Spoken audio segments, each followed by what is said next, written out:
Hi to all. JNTUK R16 Final Year ECE Satellite Communication Unit number 3 Lecture number 17 May 15 Chevrolet Engineering College Department of ECE. Welcome to the session.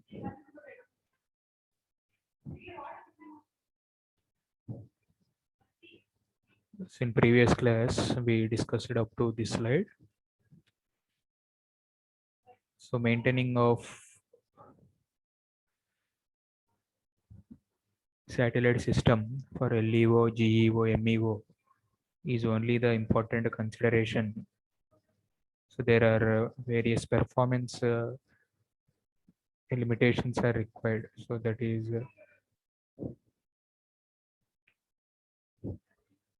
so attenuation parameter, frequency band, uplink and downlink frequency. So these are the important consideration to estimate the satellite link design. Next slide.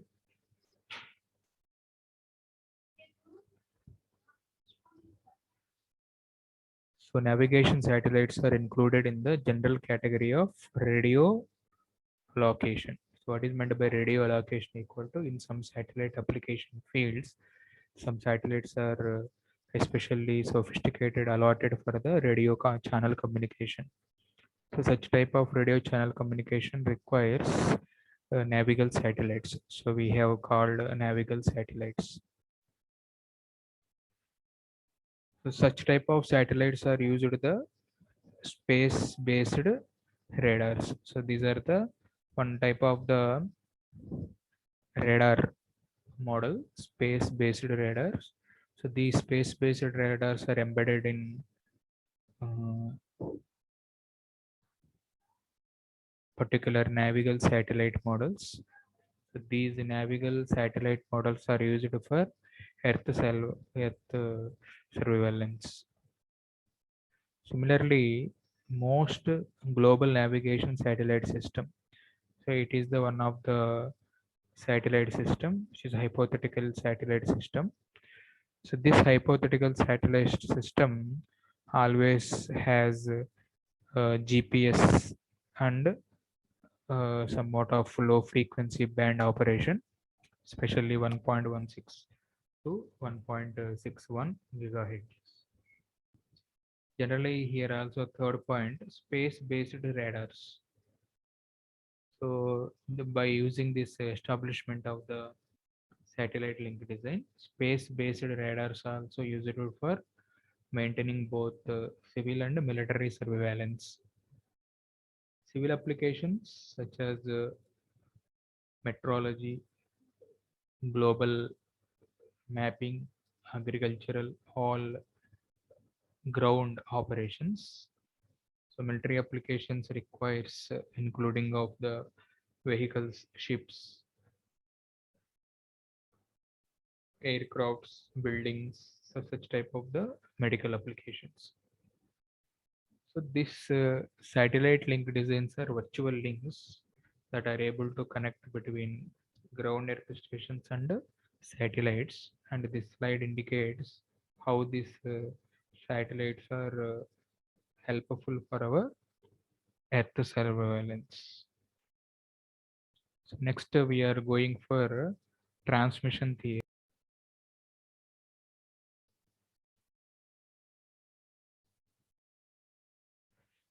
So basic transmission theory. What is meant by basic transmission theory is nothing but in this basic transmission theory, we are able to understand and build some equations regarding mathematical foundation equations for maintaining the satellite communication. So what is the main objective of this basic transmission theory? That equal to calculation of the power received by the earth station from the satellite is a fundamental to understanding the satellite communication. So as we know that uplink and downlink frequencies, similarly power transmission and losses which are be evaluated in the satellite communications are most popular estimated parameters for the satellite communications. Out of them, power received by the earth station. Here we are concentrating on power received by the earth stations. So generally, two important points here we are mentioning. So that is the two approaches are generally has a popularity to deal this type of tasks. Number one equal to flux density and number two equal to line equation. So these are the two popular models to evaluate this type of theory. So first one, you are watching the, what is this one? Flux density produced by an isotropic source. So we are all familiar what is meant by isotropic source from our previous semester subject, which is hypothetical antenna, which can radiate equal radiation in all direction. So for such type of isotropic sources, the total transmitted power, so total power transmitted by the type of antenna is simply called it as PT. Similarly, at far distance, some capital R, we have to estimate the flux density parameter. So generally, this flux density can be measured by watts per meter square. So this is the flux density is the one of the important transmission criteria. Similarly, second one equal to here, see observe power received by an antenna with somewhat of the area. So this is the receiving case, whereas in transmitting case. Okay. So nothing but in the for a given transmitting source in a free space, suppose this is the PT is the total power. So this total power is transmitted or delivered uniformly in all directions. That's why here we are taking here the generated body equals to isotropic source. Generally, what is the background of these isotropic sources? Nothing but generally this type of isotropic has idealization, so that cannot be realized physically because it could not create some transverse electromagnetic field. Okay, the type of hypothetical antenna here we are taking for such type of antenna, that is simply here we are call it as isotropic. So for such type of isotropic source, now we are in the state to calculate the force, that is simply called it as flux density. So at a distance capital R meters, here we are having somewhat of separation distance from the hypothetical antenna or simply hypothetical isotropic source. When this isotropic source transmits the radiated power that equals to PT. So now what is the flux density? Estimation of flux density which will cross the surface of the sphere with somewhat of radius that equal to here called by the equation somewhat of F equals to transmitted power divided by so 4 pi r square. So this is the flux density developing equation which is from a given antenna. But what is the idea up to now? Nothing but all real antennas are directional. Clear? And radiated power has quantity of more power in some directions than in the other directions. So practically isotropic source is not available in a real environment. So that's why here we are taking directional antenna. So for such type of directional antenna, we have to estimate the gain. So gain and directivities are fundamental parameters for the antenna. So as we know, gain can be defined as ratio of the power intensity for a given source with respect to power intensity of a from a given isotropic antenna when same power input is applied. So that is simply called gain. Or sometimes some textbooks gain can also be formulated as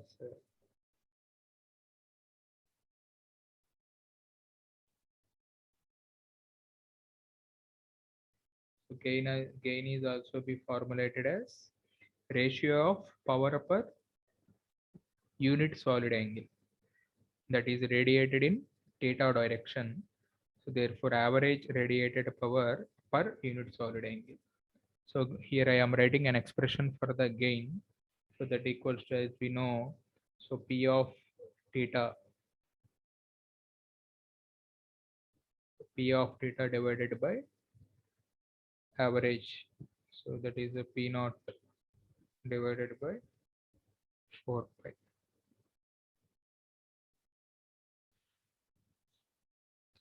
So why? Because in transmission theory, all such type of fundamental equations are very important to know the status of the power produced by the earth station. So here we developed some g equals to p of theta, g of theta, which is the function of theta. So g of theta can be called p of theta divided by p naught divided by 4 pi. What is p of theta? Power radiated per unit solid angle.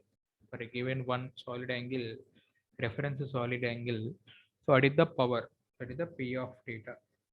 What is the P naught? Total power radiated by the antenna. In denominator we have P naught. So that is the total power radiated by the antenna.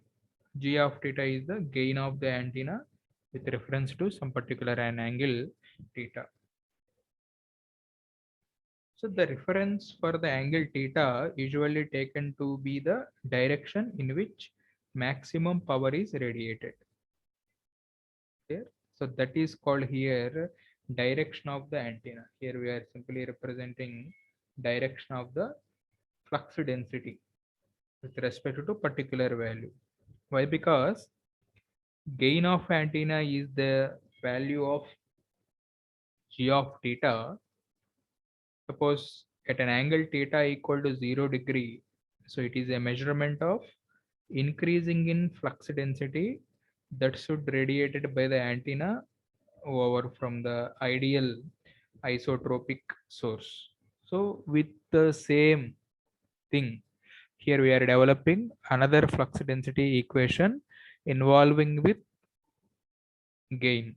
So that's why here I am writing for a transmitter with output of PT watts power radiated, driving a lossless antenna with its gain G.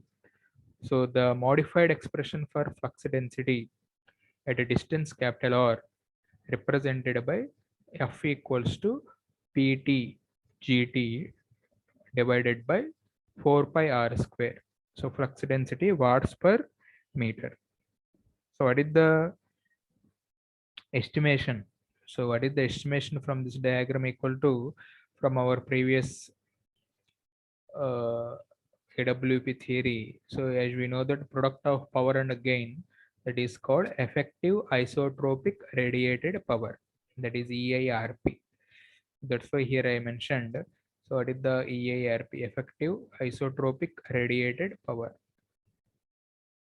So for our short answer question, they sometimes in previous papers they ask to define EIRP with respect to satellite link design.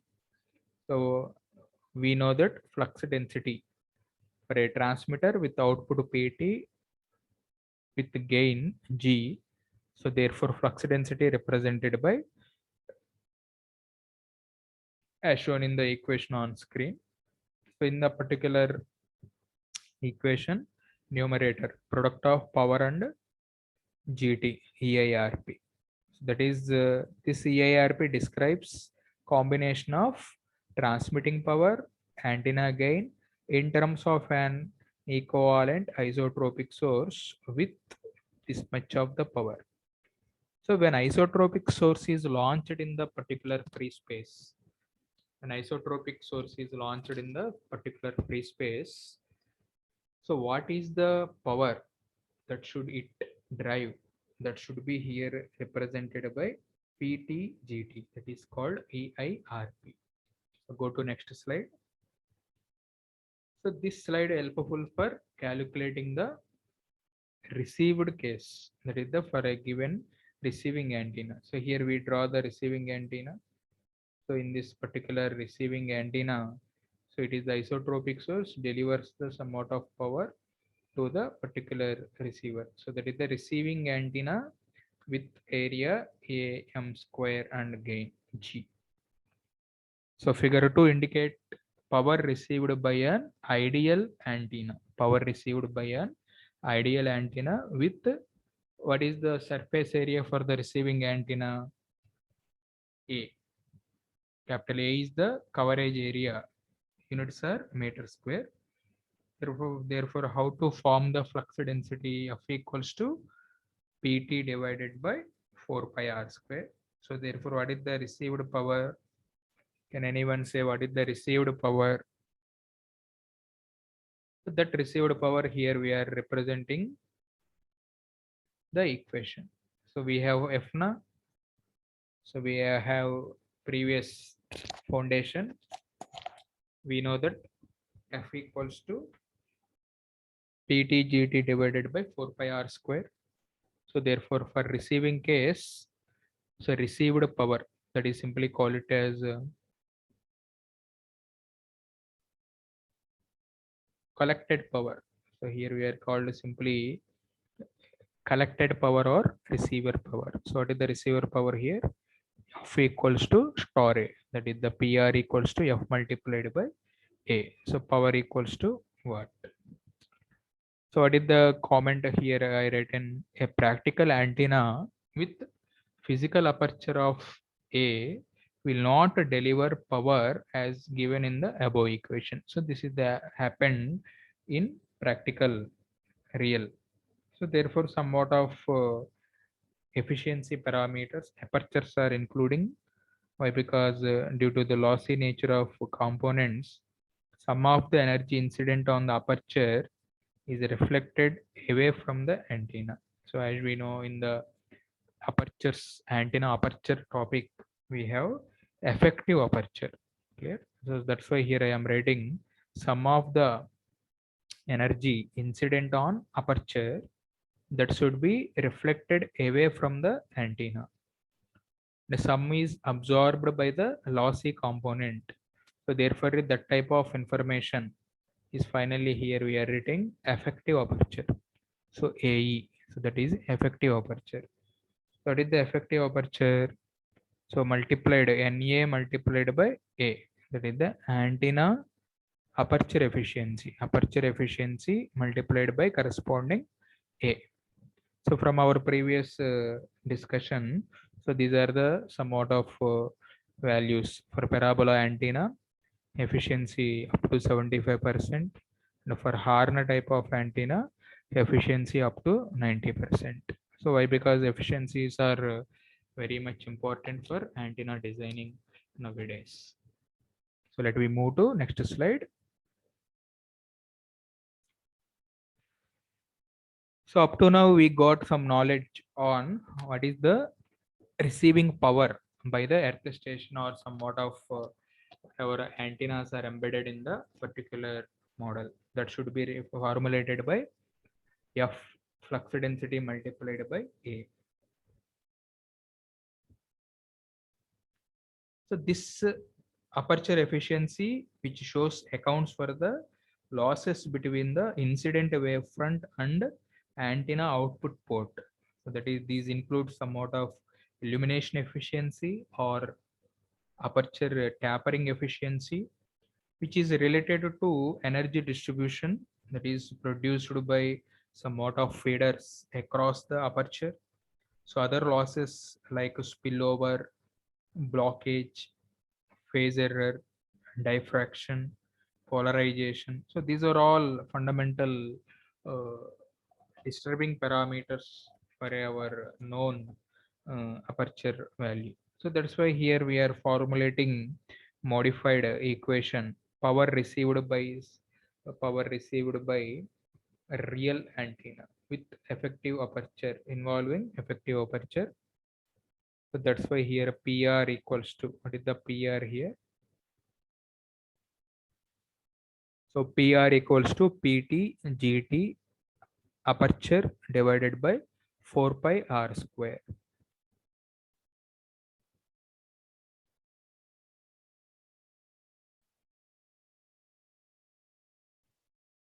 So PR equals to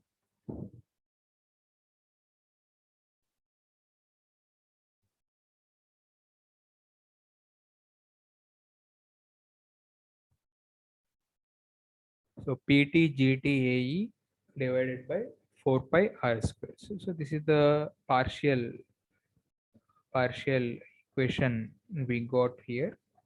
So basic power received by a real antenna with somewhat of area. So that equals to formulated here. PR equals to. So another important relation from our previous studies. So we noticed a gain. So the relationship between gain and aperture. So that the gain equals to 4 pi AE by lambda square, where lambda is wavelength, units are in meters. So substitute this equation in PR. So we got PT. So this is the modified equation after substitution of gain. So that equals to PR equals to PT GT GR divided by 4 pi r divided by lambda square. So this is the main equation, link equation. So at the starting of our discussion, we said so how to evaluate the power by the earth station or receiving antenna, we have two parametrical measurements. Number one, flux density. Number two, link equation. So what is your whatever you are watching in red color box, that PR equation is simply known as link equation. Clear? So this is called link equation. So take snapshot, very important, link equation. So this expression is known as link equation. So, and this is very important for calculation of the power received by the particular radio link.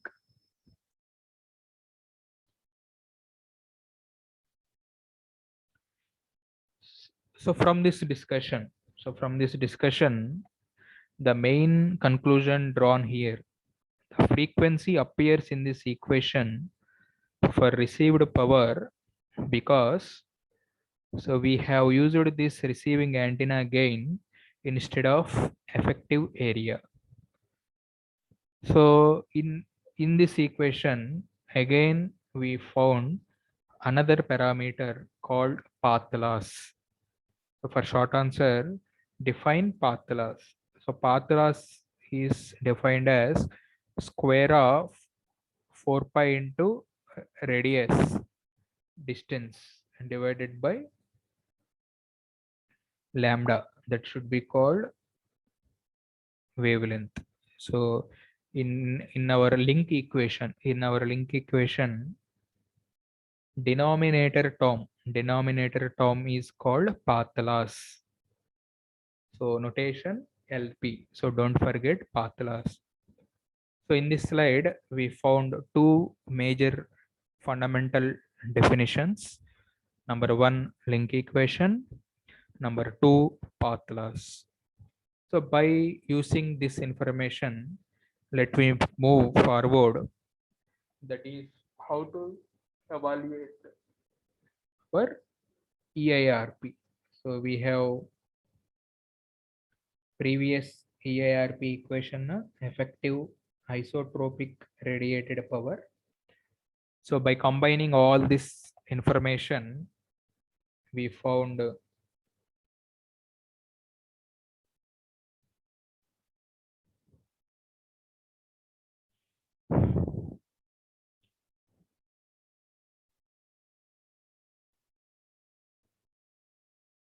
So conclusion, how to evaluate this power received.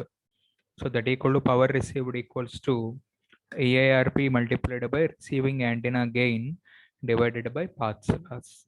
So this equation further represented here.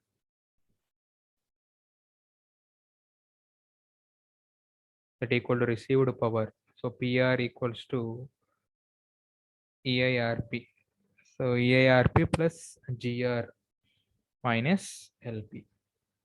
So what is the EIRP? So already in previous case, 10 log PTGT gain 10 log 4 pi AE by lambda square and path loss that equal to formulated here. So this is the very important equation outputs up to now. Take snapshot. So this equation, so previous equation represents ideal case in which there are no additional losses in the link. That is called a lossless link. Suppose in practice, we need to take account of more complex situation in which somewhat of losses in the atmosphere due to somewhat of attenuation, waterfall, rain losses. So that type of consideration. So what is the modified equation? So that is the PR equals to, so this is the modified equation for loss link. EIRP plus GR minus LP minus LA minus LTA minus. So this is the very important information. So LA equal to attenuation, atmospheric attenuation. So LTA, loss associated with transmitting antenna. Similarly, LRA, so loss associated with receiving antenna. So these are the main fundamental concepts. So this condition that should be again expressed in this state. So what is the how to calculate the calculation of the received power from the satellite with EIRP including this losses. Suppose this is the satellite. We have the satellite path loss notation, atmospheric loss notation. So we have some standardized gain, and we followed this to somewhat of amplifier circuit. So this is the diagram indicating previous equation representation in figure format. Clear?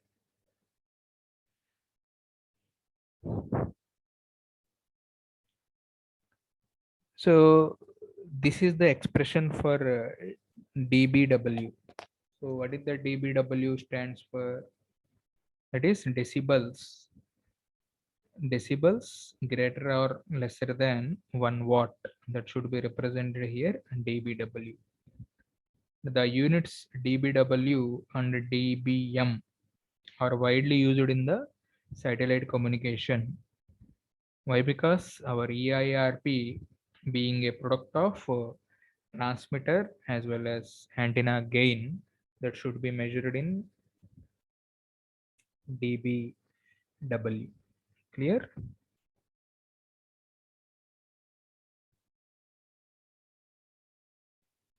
So while solving all these value, for example, here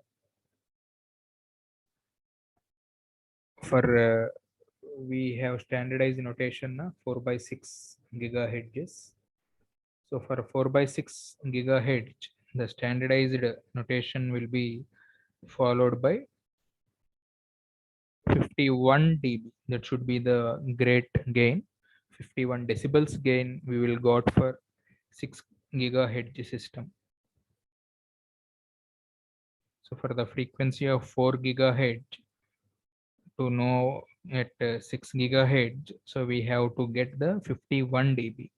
Similarly, for 4 gigahertz, practically we got 48 dB. So such a vast big gains are be achievable by such type of illustrations like link equations and flux density equations.